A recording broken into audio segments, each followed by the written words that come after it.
I never say to anybody, hey, how about one more pour of bourbon? Because in the words of the great American poet Toby Keith, one more is never enough.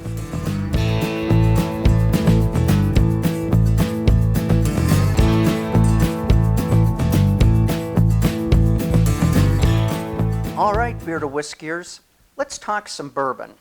In my ongoing effort to spread the gospel of good taste, today I thought I'd just pull a bottle of something out of my bourbon stash and we'd talk about it a little bit. So in this case, I chose one of what is fast becoming one of my favorite bourbons, which is this McKenna Single Barrel here.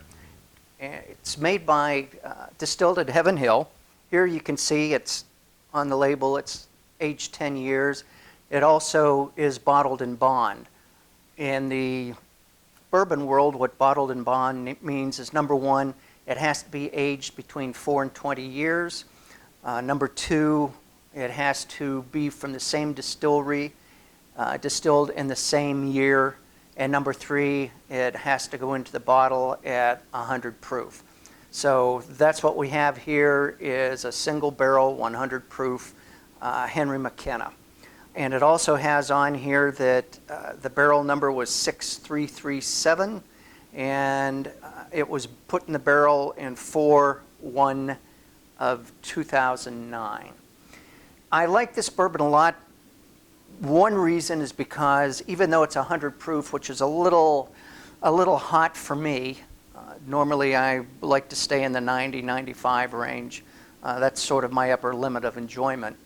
But it's, for being 100 proof, it is pretty smooth. There's not a lot of burn to it. It sells for between, $35 and $50 a bottle.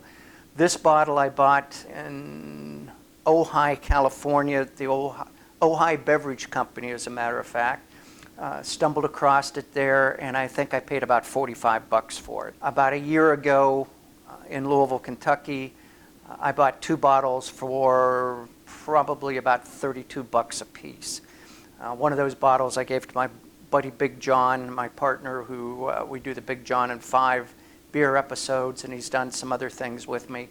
And the other one I kept, and I drank, I don't know, probably about a quarter of the bottle, and then was going to a party and just grabbed it up and took it to the party. And when I left the party, I left it there thinking, hey, I can get these all day long. Well, what happened was in 2019, this was named the best whiskey at the San Francisco, I think, whiskey competition. And from that point forward, it's been very, very difficult to get. One of the reasons that I think McKenna is as smooth and as sweet as it is that it is about 70% corn. As you know, to be a bourbon, it's got to be about it's got to be at least 51% corn, and then the rest is rye or wheat and barley.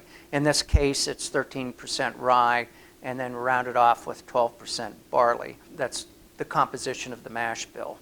Let's take a look at this. It's a nice sort of light amber color for something that's been in the wood for 10 years. It's a little lighter than what you might expect. So let's give it a sniff.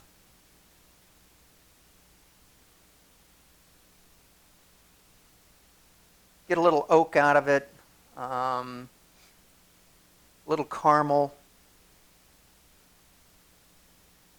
And I may just be imagining it because I know it should be there. There's some vanilla there as well.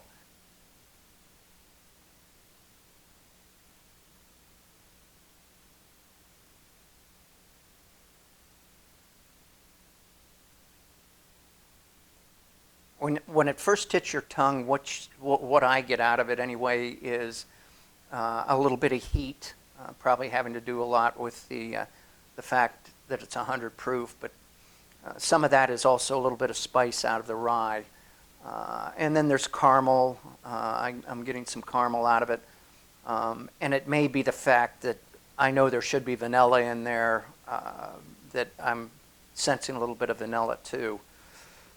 As far as the finish goes, the mouthfeel in this is a little lighter. It doesn't really coat your tongue. It's not oily. It doesn't just hang there.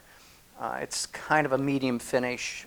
It lingers a little bit, but again, what I get on the finish is spice and some sweetness, probably a little brown sugar. But again, it's because I think of that large amount of corn that's in there.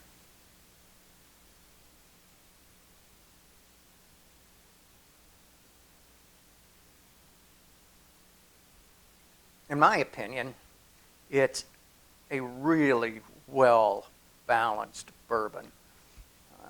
It gives you the flavors that you should get out of a bourbon, and it's, for being 100 proof, as I said, it's fairly smooth. I really enjoy it a lot. It's got a lot going on in it, and it's very, very sippable, very drinkable. And with that, cheers.